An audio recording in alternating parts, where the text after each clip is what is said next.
మీకు ఒక ప్లాట్ అంటే, ఒక ఇల్లు అంటే అది ఒక అపార్ట్మెంట్ కాదు, కేవలం అదొక చిన్నపాటి ఇల్లు కాదు, అది మీ జీవితం మొత్తం యొక్క కళ.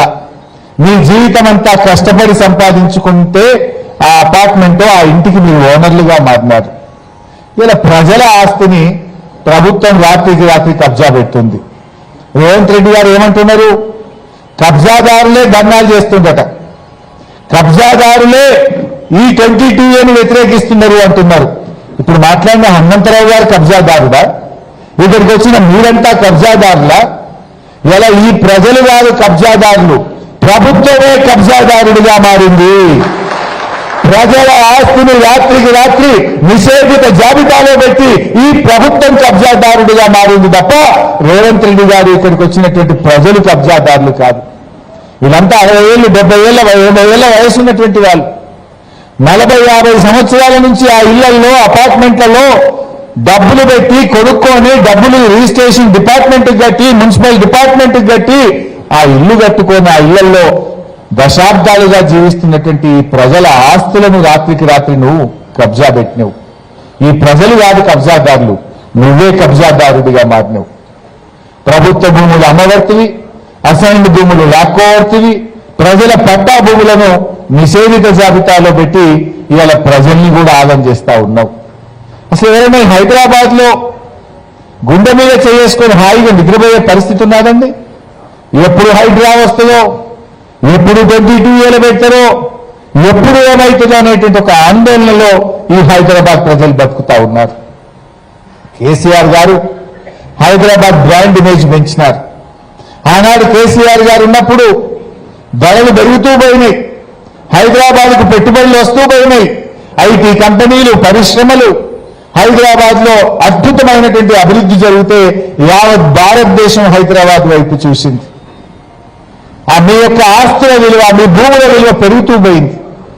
కానీ రేవంత్ రెడ్డి వచ్చినాక హైదరాబాద్ బ్రాండ్ ఇమేజ్ ఇలా మంట కలిసిపోయింది. అటు 22A, ఇటు హైడ్రా, ఎంత తుగ్లక్ నిర్ణయాలు. మీరే ఆలోచించండి. ఎవరైనా ఒక పెళ్లి ఉంటే, ఒక ఆపద ఉంటే, ఒక ఆసుపత్రి ఉంటేనో, పిల్లల చదువుల కోసమో ఒక ప్లాట్, ఒక అపార్ట్మెంట్ అమ్మాలంటే మున్పట్లాగా అమ్ముడుపోతుందా? కొనే వాళ్ళు ఎవరైనా ముందుకు వస్తున్నారా? పెట్టుబడులు పెట్టే వాళ్ళు ఎవరైనా ముందుకు వస్తున్నారా? మీ పిల్లలు అమెరికాలో ఎన్ఆర్ఐలు ఎక్కడన్నా ఉంటే గతంలో ₹1 సంపాదిస్తే హైదరాబాద్ లో ప్లాట్ నాన్న అని డబ్బులు పంపారు. హైదరాబాద్ లో ఒక అపార్ట్మెంట్ లో పెట్టుబడి పెట్టండి నాన్న అని మీకు డబ్బులు పంపారు. కానీ రేవంత్ రెడ్డి వచ్చినాక అమ్మో ఏమైపోతుందో అని వాళ్ళు అక్కడే విదేశాల్లోనే స్టాక్ ఎక్స్చేంజ్లోనో అక్కడే పెట్టుబడులు పెడుతున్నారు తప్ప హైదరాబాద్ లో పెట్టుబడులు పెట్టే ధైర్యం చేయలేని పరిస్థితి వచ్చింది. అంటే ఈ పిచ్చి ఆలోచనల వల్ల, ఈ తుగ్లక్ నిర్ణయాల వల్ల జరుగుతూ ఉంది. ఇవాళ ఈ 22A అనేది ఒక కూకట్పల్లి సమస్య కాదు, ఇది కేవలం ఒక కాలనీ సమస్య కాదు. రాష్ట్ర వ్యాప్తంగా దాదాపు 1 కోటి ఎకరాలు ఇలా 22Aలో పెట్టి ప్రజల్ని ఆగం పడతా ఉన్నారు. వ్యవసాయ భూములు పెట్టినారు, లేఅవుట్లు పెట్టినారు, సీలింగ్ భూముల పేరిట పెట్టినారు. ఒక హైదరాబాద్లో లక్షల ఆస్తులు. మొన్న నేను మల్కాజ్గిరి పోయినా, అంత ఆ తర్వాత మేడ్చల్ పోయినా, నిన్న కుత్బుల్లాపూర్ పోయినా, ఇవాళ కూకట్పల్లికి వచ్చా. ఎక్కడ పోయినా వందల వేల మంది కాలనీలు 22Aలో పెట్టారని చెప్పి బాధపడతా ఉన్నారు. ఆ పొంగులేటంటాడు, లేదే 98% తీసేసినాం, సారీ అంటాడు. నేను అంటే నా బదులు చేసి సారీ అంటే అయిపోతుందా? నువ్వు చేసిన తప్పు ఎంత పెద్దది. నాకు మొన్నెవరో కలిసినారు, కొడుకు అమెరికా వెళ్ళాలట, బ్యాంకులో లోన్ ప్రాసెస్ చేసుకున్నారు, అప్లై చేసుకున్నారు, లోన్ శాంక్షన్ అయింది.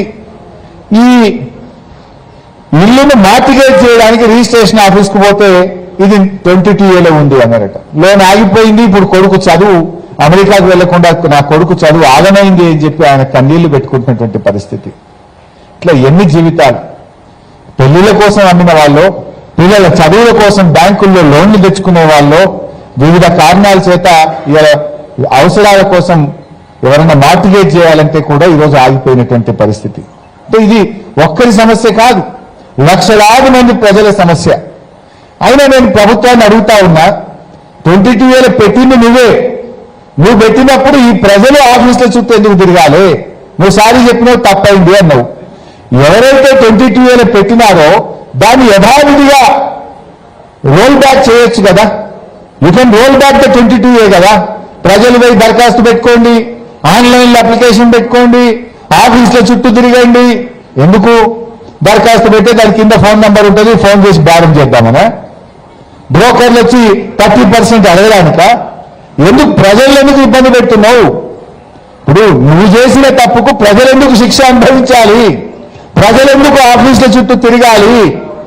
నువ్వు తప్పు చేసి 22Aలో పెట్టినావు కనుక, ఏది పెట్టినావో నీకు తెలిసి కనుక దాన్ని తొలగించాల్సిన బాధ్యత కూడా మీ మీదే ఉంది అని చెప్పి కూడా నేను ప్రభుత్వాన్ని డిమాండ్ చేస్తా ఉన్నా. ఎందుకు ఇంత ఆలస్యం చేస్తున్నారు? రాత్రికి రాత్రి 22Aలో పెట్టిన వాళ్ళు మరి అదే రాత్రికి రాత్రి తొలగించి మీ పాపాలను కడుక్కోవాలి కదా, మీ తప్పులకు మీరు సరి చేసుకోవాలి కదా.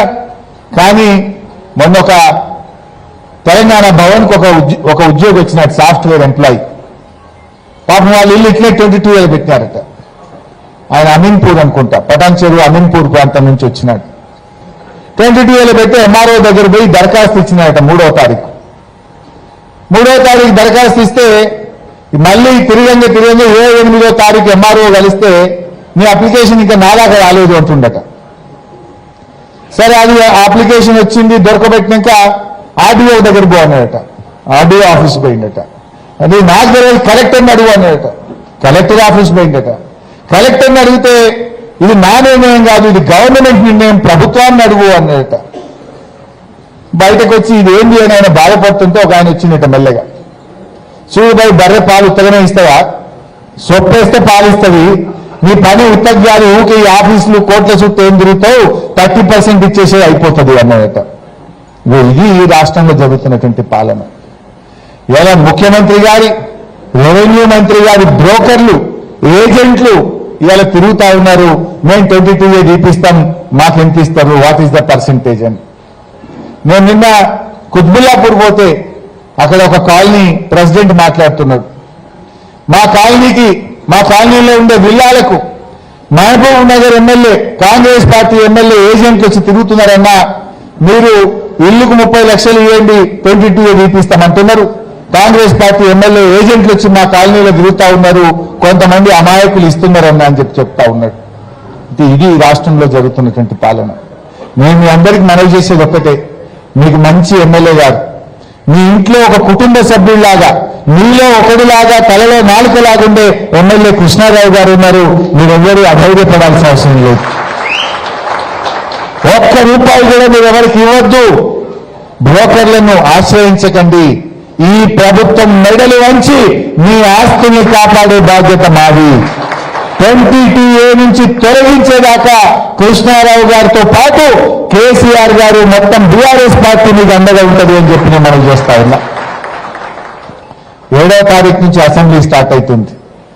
7లోగా ఇవన్నీ కూడా 22A నుంచి తొలగించకపోతే అసెంబ్లీని స్తంభింపజేసి దద్దరిల్లింపజేసే విధంగా మీ పక్షాన పోరాటం 22A నుంచి తొలగించేదాకా మీకు అండగా ఉంటామని చెప్పి కూడా మనం చేస్తా ఉన్నా.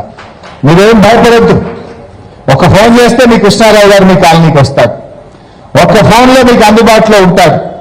ఈ బ్రోకర్లను, పౌరవికారులను మీరు ఆశ్రయించొద్దు అని చెప్పి కూడా మేము మీకు ఈ సందర్భంగా కోరుతా ఉన్నాం.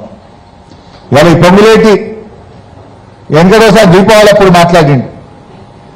పోయిన దీపావళి అప్పుడు, ఈ దీపావళికి ప్రతిపక్షాల మీద బాంబులు వేస్తాము అన్నాడు.